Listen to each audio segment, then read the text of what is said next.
Entre Julien Clerc et Hélène Grémillon, c'est l'amour fou comme au premier jour. En témoigne cet extrait d'En Aparté, censé être diffusé dans l'émission de ce mercredi 24 janvier à 20h35 sur Canal+, mais que gala. FR a obtenu en exclusivité, dans lequel le chanteur de 75 ans évoque l'auteur de 30 ans sa cadette avec tendresse. Votre épouse, Hélène Grémillon, écrit elle aussi. Est-ce qu'elle vous a proposé des textes? A voulu savoir Nathalie Lévy. Ça n'a pas été très loin parce qu'elle est une merveilleuse auteure qui n'écrit pas assez à mon sens.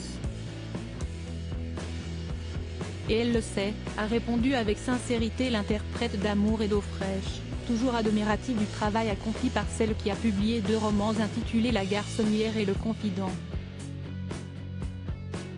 Si Hélène Grémillon a peu écrit pour l'univers de la chanson, c'est parce qu'il s'agit d'un exercice radicalement différent de la composition d'un livre. C'est en tout cas l'explication avancée par Julien Clerc. Vous savez, écrire de la chanson, c'est une tournure d'esprit différente. Vous avez de très grands écrivains qui s'y sont essayés et qui n'ont pas réussi, et vous avez à l'inverse des grands poètes ou des grands écrivains de chansons qui n'arrivent pas à écrire un livre lisible. L'épouse du chanteur a cependant contribué à certains de ses albums au fur et à mesure des années.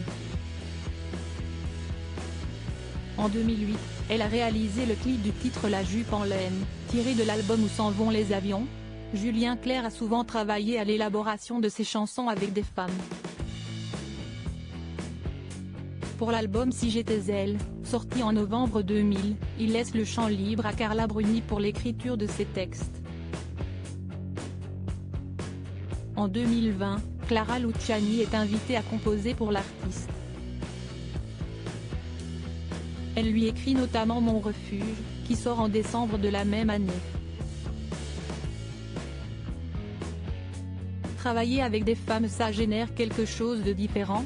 A demandé Nathalie Lévy à son invité, qui a souvent confié la rédaction de ses chansons à Jean-Loup Dabadi. Non, pour moi ce sont des auteurs comme les autres. Moi, ce que je cherche, ce sont des bons textes. Après qui les écrit, ma foi, s'est-il exclamé. Et de conclure, ce que je considère c'est qu'il y en a plus qu'avant surtout. Aujourd'hui, je trouve que les leaders sont des jeunes femmes auteurs-compositeurs, que ce soit Juliette Armanet ou Clara Luciani pour cette génération. Supérieur à Julien Clerc, retour en images sur les femmes de sa vie et retour sur la rencontre de Julien Clerc et Hélène Grémillon. Julien Clerc a rencontré Hélène Grémillon en 2004. Après avoir vécu des histoires d'amour avec l'actrice Miu Miu et la championne d'équitation Virginie Coupéry-Eiffel, qui lui donne pour l'une Jeanne, née en 1978, et pour l'autre Vanille, née en 1988 et Barnabé, née en 1997. Invité à cette époque de Rive droite Rive gauche, l'émission de Thierry Ardisson, il fait la connaissance d'une jolie jeune femme dans les coulisses.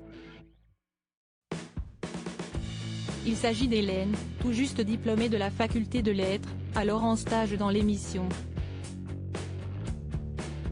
Je suis sortie en même temps que Julien, dont le taxi était en retard, avait raconté celle qui a aujourd'hui 45 ans dans un entretien avec Paris Match. Je me souviens très bien de cet arbre très vert, très rond, très dense qui était en face de nous ce jour-là, et je lui avais dit, est-ce que vous prenez les textes? J'avais déjà des velléités d'écriture. Expliquait-elle alors. Malgré les années qui les séparent, ils tombent fous amoureux l'un de l'autre et se marient le 17 décembre 2012. Ensemble, ils donnent naissance à Léonard en 2008. Crédit photo, capture d'écran Canal+.